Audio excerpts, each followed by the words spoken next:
मैं रवीश कुमार। 3 दिनों के भीतर प्रधानमंत्री नरेंद्र मोदी 15 द्विपक्षीय वार्ता करेंगे, लेकिन एक में भी प्रेस को संबोधित नहीं करेंगे। क्या यह बात आपको ठीक लगती है? अब यह बात दुनिया भर में बार बार छपने लगी है कि भारत के प्रधानमंत्री मोदी प्रेस कॉन्फ्रेंस नहीं करते हैं, सवाल जवाब से बचते हैं। यह बात विश्व के नेताओं ने भी स्वीकार कर ली है कि वे स्वतंत्रता, लोकतंत्र पर भाषण देकर चले जाते हैं, मगर प्रेस कॉन्फ्रेंस क्यों नहीं होती है, सवाल जवाब क्यों रोक दिया जाता है, इस पर बोल नहीं पाते हैं।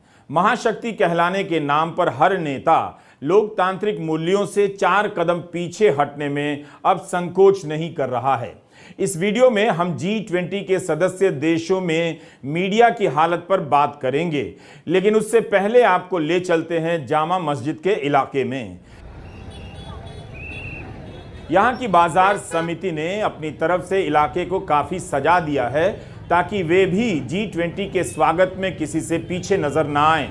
मेहमान जब इधर आ गए तो उन्हें लगे कि यह इलाका भी रोशन है। मटिया महल बाजार संघ ने जामा मस्जिद के सामने से लेकर 1 किलोमीटर तक लाइटिंग करा दी है। कारपेट से लेकर गमले वगैरह लगा दिए हैं। खुद से ही गड्ढों को भर दिया गया है ताकि विदेशी मेहमानों की शान में कोई कमी ना रह जाए। कुछ मीडिया रिपोर्ट से पता चलता है कि दिल्ली के कई बाजारों की समितियां इसी तरह चाहती थीं कि बाजार बंद ना हो ताकि वे भी अपनी सजावट से मेहमानों को आकर्षित करें और अपनी क्षमता का प्रदर्शन भी। फिलहाल इस इलाके में जनता G20 मना रही है। अब हम आते हैं G20 बनाम मीडिया 20 पर। G20 के कई देशों में मीडिया की हालत खराब नहीं है, बल्कि बहुत ही खराब हो चुकी है।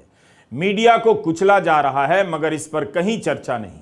फिर भी व्हाइट हाउस के कारण प्रेस का सवाल चर्चा में आ गया। व्हाइट हाउस ने पूरी दुनिया के सामने इसे उजागर कर दिया कि उसके अधिकारियों ने हर तरह से पूरी कोशिश की कि प्रधानमंत्री नरेंद्र मोदी और राष्ट्रपति बाइडेन की आपसी बातचीत के मौके पर सवाल जवाब हो जाएं, लेकिन मना कर दिया गया। अमेरिका की प्रेस सेक्रेटरी करिन जॉन-पियर को कहना पड़ा कि हम जानते हैं कि जब भी राष्ट्रपति बाइडेन विदेश के दौरे पर होते हैं, तब आप पत्रकारों के लिए कवर करना कितना महत्वपूर्ण होता है, हम भी इसे मानते हैं और हमसे तो जो बन पड़ता था, अपनी तरफ से हमने पूरी कोशिश की। अमेरिका के राष्ट्रपति के अधिकारी प्रेस को कितना जरूरी मानते हैं, इसके लिए उनके राष्ट्रीय सुरक्षा सलाहकार ने भारत के राष्ट्रीय सुरक्षा सलाहकार से बात की, मगर नतीजा नहीं निकला। यही नहीं, G20 के शेरपा के स्तर पर भी प्रयास किए गए, फिर भी राष्ट्रपति बाइडेन के साथ विमान एयरफोर्स 1 में सफर कर रहे अमेरिका से आए पत्रकारों को कवर करने का मौका नहीं मिला। CNN ने लिखा है कि व्हाइट हाउस राष्ट्रपति बाइडेन के कहने पर अपने देश के प्रेस के लिए इतनी कोशिश कर रहा था। एक तरफ भारत के प्रधानमंत्री हैं जो प्रेस से दूरी बनाकर रखते हैं, प्रेस कॉन्फ्रेंस नहीं करते हैं भारत में ना विदेशों में। दूसरी तरफ अमेरिकी राष्ट्रपति हैं जो अपने अधिकारियों से कहते हैं कि वे भारत के हर बड़े अधिकारी से बात करें ताकि उनके साथ चल रहे प्रेस को सवाल पूछने का मौका मिले। एक बार नहीं, अमेरिका ने कई बार प्रयास किया। बताइए, ये हालत है। राष्ट्रपति ट्रंप की छवि इतनी बुरी मानी जाती है, फिर भी वे कोविड के दौरान नियमित रूप से प्रेस कॉन्फ्रेंस करते थे। अंत में व्हाइट हाउस की प्रेस सेक्रेटरी ने कह दिया कि हमने तो बहुत कोशिशें की, अब मैं इसे पूरी तरह से भारत सरकार पर छोड़ती हूं। वही बताएगी कि ऐसा क्यों किया गया। रॉयटर्स ने इस खबर को इस तरह से लिखा है कि बाइडेन और मोदी ने रेल को लेकर समझौते पर चर्चा की, लोकतंत्र की चर्चा की, मगर अमेरिकी प्रेस को साइडलाइन कर दिया। रॉयटर्स ने लिखा है कि यूएस प्रेस कोर को एक वैन में बिठाकर एक तरफ कर दिया गया, बाइडेन मोदी की नजरों से दूर। ये इन पत्रकारों के लिए एक बड़ी अजीब स्थिति थी, क्योंकि आमतौर पर ये राष्ट्रपति को उनके घर में और दुनिया भर में हर जगह फॉलो करते हैं और उनकी सार्वजनिक सभाओं को रिकॉर्ड करते हैं। रिपोर्ट में लिखा है कि प्रधानमंत्री के दफ्तर द्वारा बस कुछ तस्वीरें जारी कर दी गई, जिसमें दोनों नेता दोस्ताना अंदाज में साथ बैठे देखे जा सकते हैं। सरकार ही वीडियो बनवाकर जारी कर रही है, ठीक उसी तरह से जैसे आप अपनी शादी का वीडियो बनवाते हैं और रिश्तेदारों को दिखाते हैं। आप नेताओं को इसमें हंसते खिलखिलाते देखते तो हैं, मगर सवालों का शोर अब शांत कर दिया गया है। व्हाइट हाउस की प्रेस सचिव ये सब बता रही थी तो एक संवाददाता ने उनसे सवाल कर दिया कि जब किसी रिपोर्टर को जाने की इजाजत नहीं है तब बाइडेन प्रधानमंत्री मोदी से क्यों मिल रहे हैं? इस तरह से वहां का प्रेस सवाल कर रहा है। इधर अपन के देश का गोदी मीडिया सवाल पूछने का तो छोड़ दीजिए, इस खबर को ही हाथ नहीं लगा पाएगा कि अमेरिकी राष्ट्रपति के साथ जो प्रेस आ रहा है उसे कवर करने की अनुमति नहीं दी गई। ऐसे वक्त में जब दो नेता मिलते हैं तो प्रेस को कुछ समय के लिए वीडियो और फोटो लेने दिया जाता है। इसके लिए पूल स्प्रे शब्द का इस्तेमाल किया जाता है, इसकी भी अनुमति नहीं दी गई। आपको लगता है कि इससे भारत की प्रतिष्ठा बढ़ गई है? व्हाइट हाउस की साइट पर जाकर अमेरिकी पत्रकारों और व्हाइट हाउस की सचिव के बीच जो बातचीत हो रही है उसका ट्रांसक्रिप्ट आप पूरा पढ़ सकते हैं। सब कुछ ऑन रिकॉर्ड है। आपको पता चलेगा कि प्रेस को अनुमति नहीं मिलने का मामला कितना बड़ा है। जिस मुलाकात के लिए प्रेस की परवाह नहीं की गई, इजाजत नहीं दी गई, उस मुलाकात के बाद जो साझा बयान जारी किया गया उसमें लोकतांत्रिक मूल्यों पर भी जोर था। जैसे अब लोकतांत्रिक मूल्यों से प्रेस और उसके सवालों को बाहर कर दिया गया है। साझा बयान का थोड़ा सा हिस्सा सुन लीजिए, फिर खुद से पूछिए कि इसे सुनकर आप क्या करेंगे। इसमें कहा गया है कि दोनों नेताओं ने अपनी सरकारों से विश्वास और परस्पर समझ पर आधारित हमारे बहुआयामी वैश्विक एजेंडे के सभी आयामों में भारत अमेरिकी रणनीतिक साझेदारी में बदलाव लाने का काम जारी रखने का आह्वान किया। नेताओं ने इस बात पर पुनः जोर दिया कि स्वतंत्रता, लोकतंत्र, मानवाधिकार, समावेशन, बहुलवाद और सभी नागरिकों के लिए समान अवसरों के साझा मूल्य जो हमारे देशों की सफलता के लिए अत्यंत महत्वपूर्ण हैं और यही मूल्य हमारे संबंधों को प्रगाढ़ बनाते हैं। साझा बयान में सब है, मानवाधिकार भी है, लोकतंत्र भी है, स्वतंत्रता भी है, बस प्रेस को कवर करने की स्वतंत्रता नहीं। व्हाइट हाउस की प्रेस सेक्रेटरी ने एयरफोर्स वन में कहा है कि हम इसे काफी गंभीर मुद्दा मानते हैं। वो कहती हैं कि मैं खुद निजी तौर पर भी इसे गंभीर मुद्दा मानती हूं। भारत के मीडिया को तो आदत है कि प्रधानमंत्री मोदी प्रेस कॉन्फ्रेंस नहीं करते हैं। 2014 के बाद से उन्होंने कभी विस्तृत प्रेस कॉन्फ्रेंस नहीं की।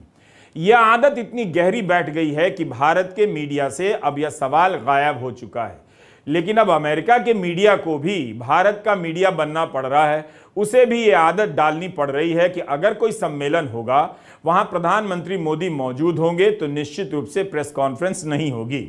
वैसे लोग इस शो को देखते हुए हाथ उठाएं जिन्हें लगता है कि इससे भारत की प्रतिष्ठा बढ़ी है कि प्रधानमंत्री मोदी के कारण अमेरिकी प्रेस को अपने राष्ट्रपति से भी सवाल जवाब करने का मौका नहीं मिला। प्रेस सचिव करीन जॉन-पियर ने कहा कि उनके लिए यह काफी सीरियस मामला है। आपने हमारे सामने अपना पक्ष रखा है, हम इसे गंभीरता से देखते हैं। मैं निजी तौर पर इसे गंभीर मुद्दा मानती हूं। हम जो कर सकते थे वो कर रहे हैं, मगर आखिर में हमें वही करना होगा जो मेजबान ने तय किया है। प्रेस सचिव करीन जॉन-पियर ने इसी जून की उस घटना का भी जिक्र कर दिया और कहा कि वह भी अजीब सा था जब प्रधानमंत्री मोदी ने एक सवाल किया। आप जानते हैं कि वॉल स्ट्रीट जर्नल की सबरीना ने जब प्रधानमंत्री मोदी से सवाल किया तो उन्हें किस तरह से टारगेट किया गया था, निशाना बनाया गया था। G20 के लिए भव्य मीडिया सेंटर बनाया गया है। यह हर कोई समझता है कि इस तरह के उच्च स्तरीय सम्मेलन में सभी पत्रकारों को जगह नहीं मिल सकती है। इस आयोजन को केवल मान्यता प्राप्त पत्रकार ही कवर कर सकते हैं, लेकिन विदेश मंत्रालय से लेकर सरकार के अलग अलग चैनलों पर इसके जो वीडियो डाले जा रहे हैं वो जनता के पैसे से बनते हैं। लेकिन सरकार ने बहुत साफ नहीं किया है कि अमुक वीडियो किस विभाग का है, उसके कॉपीराइट के नियम क्या हैं। इस कारण यूट्यूबर के लिए इनका इस्तेमाल करना मुश्किल है। पता नहीं कब सरकार का कौन सा विभाग इन वीडियो के इस्तेमाल करने पर यूट्यूब चैनल को कॉपीराइट नोटिस भेज दे और यूट्यूब चैनल बंद भी हो सकता है। लेकिन अगर सरकारी हो चुके प्राइवेट मीडिया के अलावा स्वतंत्र पत्रकार कवर करना चाहें तो उनके लिए मुश्किल है। इसके बाद भी हमने आप दर्शकों तक इसकी जानकारी पहुंचाने के लिए 2 वीडियो बना दिए। ये तीसरा वीडियो आप देख रहे हैं। हालत यह है कि प्रधानमंत्री के बयान का वीडियो भी नहीं दिखा सकते, जबकि सब कुछ जनता के पैसे से कवर किया जा रहा है। वैसे अब राष्ट्रपति बाइडेन भारत में नहीं, वियतनाम की राजधानी हनोई में प्रेस कॉन्फ्रेंस करेंगे। प्रेस सचिव ने कहा कि वहां करना थोड़ा आसान है और शांति भी रहेगी। यह हालत हो गई है। हम अपनी ताकत इसमें दिखा रहे हैं कि आप आइए, सोने चांदी की थाली में खाना खाइए, कुछ पूछिए नहीं, बस खिसक लीजिए। सवाल जवाब मत कीजिए। एक तरफ अमेरिकी प्रेस को बाइडन मोदी वार्ता से बाहर कर दिए जाने की खबरें छप रही हैं, तो बीजेपी के उपाध्यक्ष जे पांडा ने फ्रांस 24 को एक इंटरव्यू दिया है, उस पर भी गौर कर लीजिए। जय पांडा ने कहा है कि चुनावों से पहले इस तरह की बातें होने लग जाती हैं, जैसे अभिव्यक्ति की स्वतंत्रता खतरे में है। अगर आप भारतीय चैनलों को देखेंगे, अखबारों या वेबसाइट को देखेंगे, आपको कई सारी आवाजें सुनाई देंगी। इनमें से ज्यादातर सरकार के खिलाफ हैं। इसके बाद भी आप तथाकथित ग्लोबल इंडेक्स जारी करते हैं जो पश्चिम के देशों के पूर्वाग्रह को दिखाते हैं। कोई प्रेस फ्रीडम इंडेक्स है जिसमें भारत, अफगानिस्तान और लीबिया के बाद आता है, यह सही नहीं है। यह सवाल दुनिया भर में उठ रहा है और जवाब आपने गौर किया होगा। गोदी मीडिया आज के भारत की सच्चाई है। जय पांडा किस मीडिया की बात कर रहे हैं जिसमें सरकार से सवाल पूछने का शोर उन्हें सुनाई देता है? किस गोदी मीडिया में सरकार से सवाल है और जनता की आवाज है, आप बताइए। बीजेपी के उपाध्यक्ष जिन वेबसाइट का हवाला दे रहे हैं, क्या उनके नाम, उन्होंने नाम नहीं बताए, मगर मैं कह रहा हूं कि क्या उनके नाम द वायर हैं, स्क्रोल है, आर्टिकल 14 है, कैरवन है, न्यूज लॉन्ड्री है या रिपोर्टर्स कलेक्टिव है? और फिर जय पांडा यह भी बता दें कि क्या उनकी सरकार इन वेबसाइट को विज्ञापन देती है? इस सवाल का जवाब वो नहीं देंगे, मगर इनके काम से सरकार क्रेडिट ले रही है कि भारत में पूछने की आजादी है। अब आप समझ गए। G20 को लेकर हंगामा खड़ा किया गया ताकि शोर में सब कुछ निकल जाए, मगर मीडिया का सवाल ऊपर आ ही गया। G20 दावा करता है कि ग्लोबल साउथ की आवाज उठाएगा, यानी ऐसे देश जो हाशिए पर हैं। लेकिन आज की दुनिया में मीडिया अपने आप में ग्लोबल साउथ बन चुका है।